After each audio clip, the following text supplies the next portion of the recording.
Hi everyone, delonewolf here and welcome to the Sunday recap. Now in today's Sunday recap, I don't think I'll have that much news or new information to share with you guys. And the reason for that is that I had to work last week, so I had to go to work for 4 days. That of course cuts quite a little bit in my time that I can spend trying to stay up to date on what's happening and playing the games that I enjoy, of course. But on top of that, on Wednesday I lost my modem. I only got a replacement on Saturday, so I was without internet for 3 days, and that of course just adds to the problems. Now I didn't experience that as a big problem, I just saw it as a little bit of a break from the channel, and I only missed 1 day on Friday because I tend to schedule my videos beforehand. And so all in all, it's actually quite all right. And in fact, I'm pretty happy with the service from the provider here. They actually immediately saw what the problem was and arranged someone to come by on a Saturday. So they fixed it as well, and just in time for Eve Talk and now for the Sunday recap. So despite some hurdles to overcome in real life, I must say I still managed to play some Eve Online. I basically did the normal management stuff, so PI, research, a little bit of mining, production and some selling, just slowly working on our assets to invest in the Citadel later on. Of course, I also came out with the video about the Sentinel Drifter Hive that I joined the raid on. That was actually quite fun. And that is one thing that I did want to touch on. I saw in the comments a few of the very new players that said, well, I only started like a week ago or something like that. And it looks like a lot of fun, but I can't join that.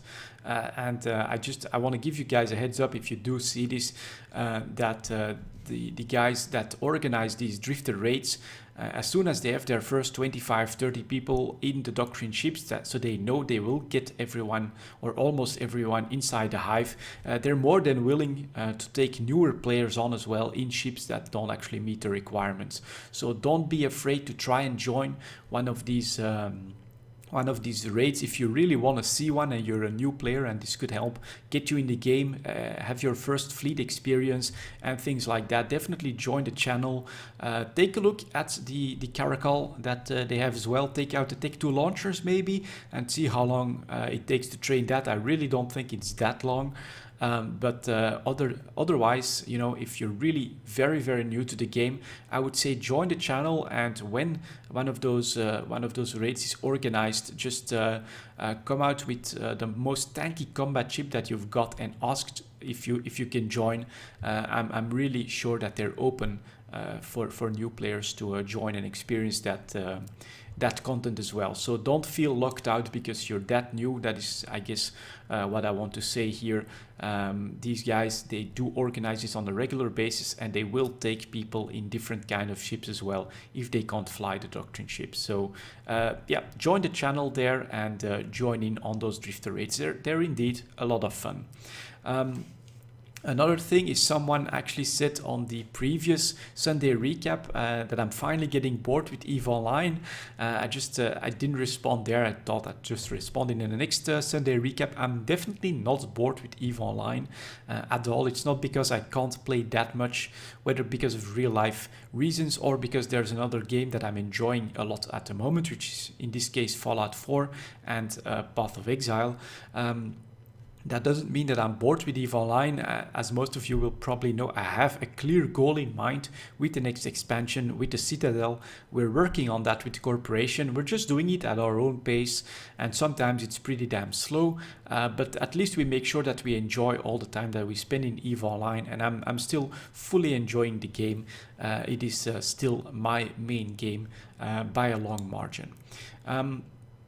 So next up, let's talk a little bit about Fallout 4. Considering that my internet went down, that was pretty much the only game I could play in those 3 days. So I did spend quite a little bit of time in Fallout 4. I started a new character. This one's going to be a bit of a gunslinger, so I'm focusing him on pistols, which makes him quite a little bit weaker. Honestly, going with the rifles is playing Fallout 4 on easy mode. This is a little bit harder, but having gone through the game once, I think it's okay to go for a little bit of a harder way of enjoying the game. And the biggest difference, I would say, is I'm definitely taking my time a lot more with the settlements. so I'm not rushing through all of the Minutemen quests, unlocking all of those settlements, and then having just so many of them that I can't manage them. I'm taking my time and I'm building them up exactly the way I want to, with a clear plan in mind. And I think after playing through the game once completely, so going through the main quest completely for the first time with one of the factions, that's when you have enough understanding about the game to know exactly what kind of character you want to build and how you want to handle the settlement building part of the game. And I'm still enjoying Fallout 4 quite a little bit, and in fact it is on sale at the moment. You can see here 17% off. You can buy it for 50 euros instead of 60 euros.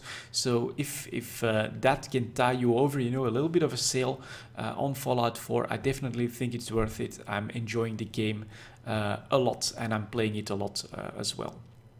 So that's really going to be it for last week, though, considering that I didn't have internet for 3 days and I had to go to work. I basically only played EVE Online and Fallout 4. I didn't feel like I had a lot of time to spend in the Path of Exile. Maybe I played like 2 hours of that on Monday or something like that. But it's really been EVE Online, just doing the regular stuff and working on our assets, and then Fallout 4 when my internet went down. That's what I played. So moving on to some news and maybe requests as well. I did get a few requests to talk about Star Citizen. So Star Citizen from Robert Space Industries right here is a game that a lot of people that play EVE Online have a close eye on, and I'm also keeping an eye on Star Citizen. In fact, Dagar jumped in. He bought access to the alpha, and he's gonna start making videos about that. And he also asked me to share my thoughts about it. Now, the big news, I think it was maybe a couple of weeks ago, is that Star Citizen actually reached $100 million in crowdfunding. That's absolutely huge, and I think that's a good sign. It's definitely part of why everyone is excited for Star Citizen, is that they managed to get the funding. They've got an incredible vision, so experience a first-person universe. These guys want to build a universe where you can play as just a first-person avatar. You know, they've got shooter mechanics in there, but they also have like the flying, manual flying, so not as in EVE Online, much more visceral experience, I think.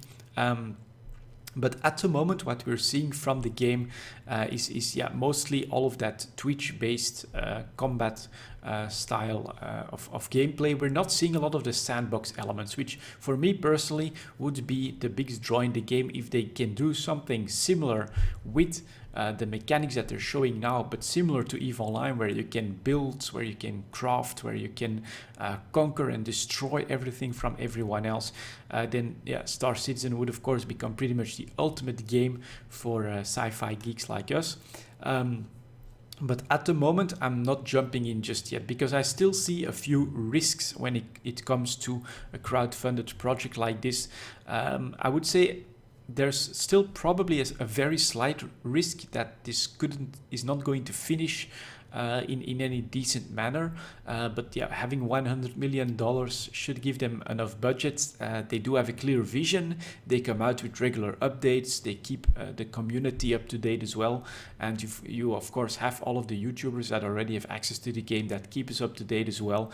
And I do think that they've got a good thing going already. So I'm not that worried about whether or not I'm gonna get a game if I jump in on Star Citizen now. What I am worried about a little bit is what's the end product going to be. So at the moment they're really focusing on like the flying experience, the first-person shooter experience is what they added now. So it's all it's basically the walking in station part. It's the Twitch gameplay of Eve Valkyrie almost that they've been developing, and how much of a sandbox is it going to be? I have no idea, and that's of course one of the things that worries me a little bit.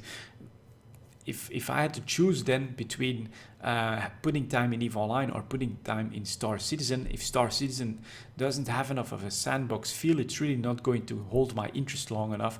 And that is probably the one worry that I still have. What's the end product going to be, and how successful is that end product going to be for people that are looking for an MMO experience? That's what we don't know yet. And so that's why I'm not jumping in at the moment. But yeah, I think Star Citizen, it's a very ambitious project and it's doing very well. I clearly have my eye on it. But what I'm actually seeing as the most positive part of Star Citizen, and I would also add Elite Dangerous to the mix here, is that we're seeing some competition in the sci-fi MMO genre for CCP and for EVE Online. And I actually think that that is very good for the genre and for everyone that enjoys this genre of games in general. I can imagine if Star Citizen does come out finally with like a 1.0 build, a game that is saying, okay, here you can buy and experience this game, and they've got awesome shooter mechanics. What I'm hoping is that this will influence CCP to also invest into like the Avatar gameplay that they've been teasing from time to time. And if, of course, EVE Online can manage to really keep a hold of its player base due to the sandbox mechanic, I'm hoping that then Star Citizens can realize that a major part of the MMO experience is, of course, the interactions, the things that you can do as a player in the universe and the things that you can change inside the universe. And so that we could get this competition going where, in fact, both games could end up improving, taking the good parts of each other and just creating better experience for the players in general. So that's, I think, the best part of these games being in development and showing what they're planning to do, is that they should help each other drive other games to do better as well. So that's what I'm actually hoping to see out of Star Citizen. And then as a final bit of news, some actual news that did catch my eye last week, it's of course the SpaceX successful mission that they completed. That's pretty impressive. It's not really related to games, but even CCP actually tweeted about it, and it is of course something that's really impressive, right up our alley as well as EVE Online players. The fact that SpaceX has managed to not only deploy 11, I think, or is it 10 actual satellites for a company. So this is business that they're doing. They're making money from this. But on top of that, they've managed to land the first stage of their rocket back for reuse, which could be like a bit of a turning point for the space industry in general. You know, if they can do this more cheaply, you know, the roadmap to what's possible later on is just going to become broader and broader. So obviously SpaceX has like a little bit of an ambition to try and get people to Mars based on this type of cheaper technology, which I think, well, it would not be for me. But another thing that I've read in like comments about all of this happening is that this should make the deployment of satellites cheaper. And so the idea of having like a satellite network dedicated to providing everyone with a free access to the internet, I think is something that becomes more realistic now. I can see some of these big companies start thinking and working together on how they can, for what kind of budget they could get satellites up there, and they could then provide full coverage for the entire planet for internet. I think that would be absolutely mind-blowing if we could do that as a species, as a civilization. But this is, of course, possibly a major step forward to making something like that happen. And I think the internet is actually really vital for humanity as a whole. Just the biggest repository of information that can be accessed by anyone and everyone from anywhere. It would definitely, I think, push us forward as a civilization in general, and maybe even bring people closer as well. You know, you've got all the conflicts and all the problems that are in the world. I'm not saying that that's going to be solved by this landing, but I think that this is part of humanity working to try and improve things for everyone. And yeah, it makes me excited to see things like that, successful developments that I think will help drive humanity forward in general. Anyways, on that wonderful note, I wish you all a Merry Christmas, and I hope that you guys enjoy the rest of the holidays and the rest of the year as well. And then as always, thank you very much for watching, and I'll see you all next time.